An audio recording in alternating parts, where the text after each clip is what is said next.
The first warning came on a rainy evening in early autumn when a crushing pain exploded through my head, so violently that my legs gave out beneath me before I even realized what was happening.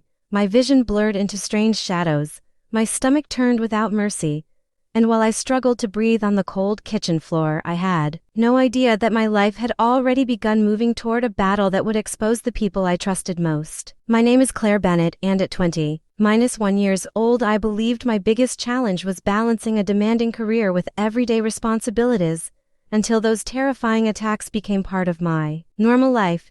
Every week the pain returned stronger than before, bringing dizzy spells, blurred eyesight, ringing in my ears, and moments where I completely lost my balance. Yet everyone around me insisted I was simply exhausted and letting anxiety control my imagination. The person who dismissed me most was my stepfather, Dr. Ethan Mercer, a respected physician whose opinion carried enormous weight inside our family and throughout our community because patients praised him as someone who always knew the right answer.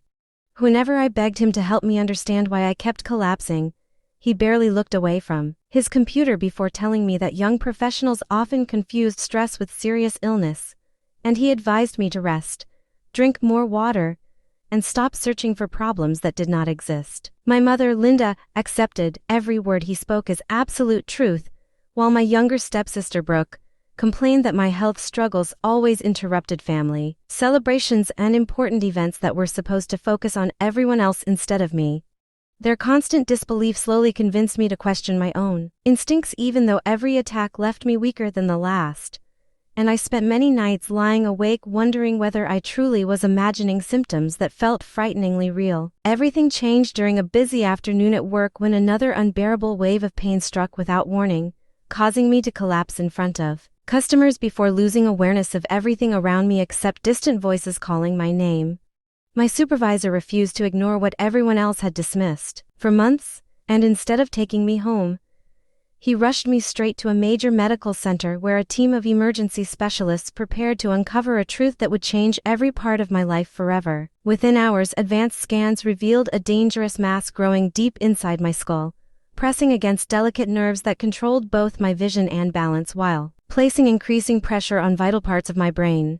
The lead neurosurgeon, Dr. Rachel Collins, calmly explained that although the growth had likely developed over several years, it had now reached a point where delaying treatment could result in permanent disability or even sudden death if complications occurred. I sat frozen as Dr. Collins pointed to the images glowing across the monitor, finally giving a name to every terrifying symptom that had stolen my peace for months and proving that my suffering had never existed only in my imagination. She recommended immediate surgery within the next few days because every hour increased the risk, and her serious expression left no room for false hope or comforting excuses about waiting until life became more convenient. Even with that devastating diagnosis, part of me still believed my family would stand beside me once they understood how serious everything truly was. So I gathered every ounce of courage and drove home carrying copies of the medical reports in trembling hands. Instead of concern, I was met with disbelief as Dr. Ethan Mercer skimmed through the paperwork before insisting that surgeons often exaggerated emergencies to fill operating schedules, while my mother quietly agreed that postponing the procedure for a few weeks would surely make no difference. The argument grew more painful than any headache I had ever experienced because Brooke complained that my surgery would interfere with the enormous New Year charity gala our family hosted every winter, an event that attracted influential guests and business partners from across the city. They insisted everyone was counting on me to help organize decorations, welcome visitors, and smile for photographs, treating the possibility of my death as though it were merely an inconvenience threatening an important social gathering. That night I returned to my apartment, feeling completely abandoned, realizing that the people who should have protected me were more concerned about preserving appearances than saving my life when every medical expert warned that time was running out. With tears filling my eyes, I called Dr. Collins and told her everything that had happened, and after listening in stunned silence, she gently assured me that her team would make certain I received the treatment I desperately needed, even if I had to face the hardest day of my life without my family beside me. Early on the morning of my surgery, my closest friend, Megan Foster, arrived at my apartment before sunrise and quietly drove me to Riverside Regional Medical Center. While the streets were still dark and nearly empty, During the drive, my phone filled with cheerful family messages about flower arrangements, guest lists, and last-minute plans for the charity gala. Yet not a single person asked whether I was frightened or wished me luck before an operation that could determine whether I would live or die. Inside the surgical unit, nurses carefully prepared me while speaking with a kindness that made me realize complete strangers were showing more compassion than the people who had raised me for most of my life. Before I was taken into the operating room, Dr. Rachel Collins squeezed my hand and promised that every member of her team would fight for me with everything they had, and her confidence became the only source of strength I had left as the medication slowly carried me into unconsciousness. Many hours later, I opened my eyes in the intensive care unit with a heavy bandage wrapped around my head, aching from the surgery but overwhelmed with gratitude, simply because I was still breathing and able to recognize the faces around me. Megan was sitting beside my bed with tears streaming down her cheeks as she explained that the operation had been incredibly difficult, but the surgeons had successfully removed the dangerous tumor before it could cause irreversible damage. While I struggled to recover, Megan quietly showed me several social media posts that my family had shared throughout the day, and every smiling photograph from the glamorous charity gala felt like another painful reminder of how little my life had mattered to them.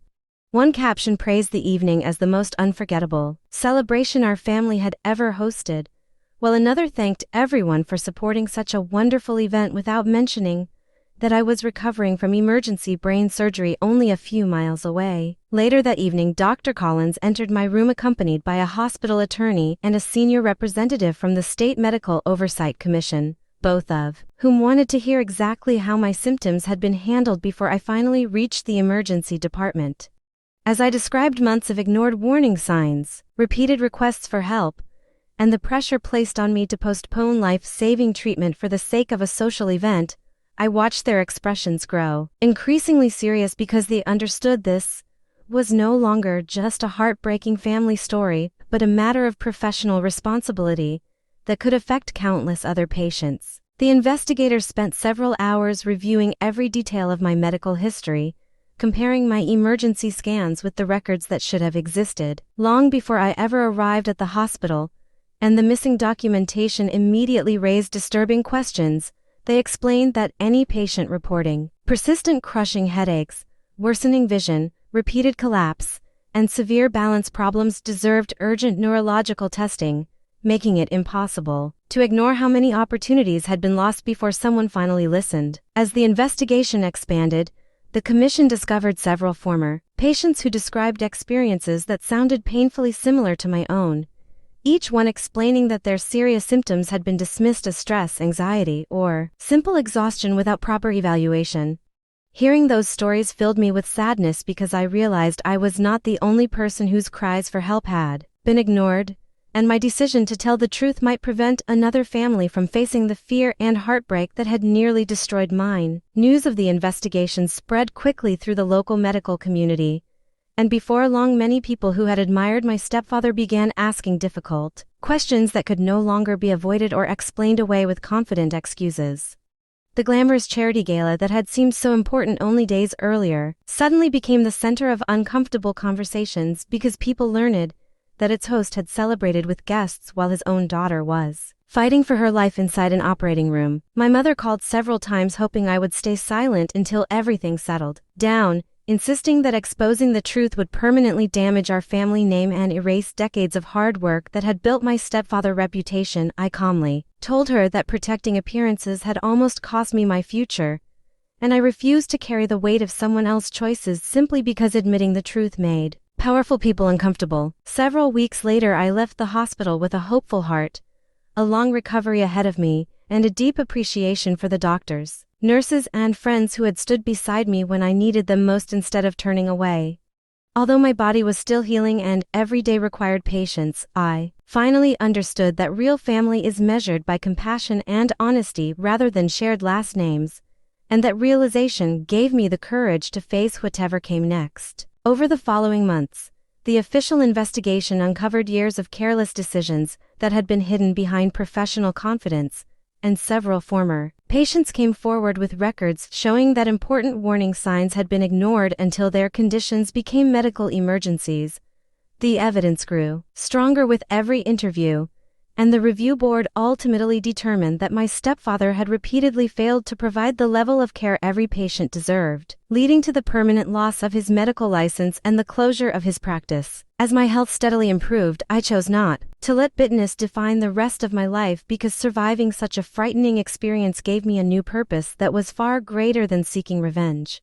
I accepted a position with a nonprofit organization that helped patients understand their medical rights, encouraged people to ask questions about their health, and reminded them that finding another opinion could sometimes save a life. About a year after my surgery, Dr. Rachel Collins invited me to speak at a regional healthcare conference where physicians, nurses, and medical students gathered to discuss ethics, accountability, and patient advocacy. Standing before that audience, I shared my journey from being ignored and doubted to finally receiving life-saving treatment, and I urged every healthcare professional in the room to remember that listening carefully to a patient can be just as important as any medical test or surgical procedure. After my presentation, dozens of people approached me with tears in their eyes to thank me for telling a story that gave them hope, and several admitted they finally felt confident enough to seek medical care after years of believing their pain would never be taken seriously. As I walked out of the conference center into the bright afternoon sunshine, I realized my greatest victory was not that those who had failed me faced consequences, but that my experience had inspired others to trust themselves, protect their health, and never remain silent when something felt terribly wrong. If my journey has taught you anything, let it be the simple truth that your health, your voice, and your instincts are valuable, and no one should ever make you feel ashamed for asking for help when your body tells you something is wrong. Please subscribe to our channel and share this video with your friends and family. We create entertaining and inspiring stories for our viewers, and your support helps us continue making great content for you.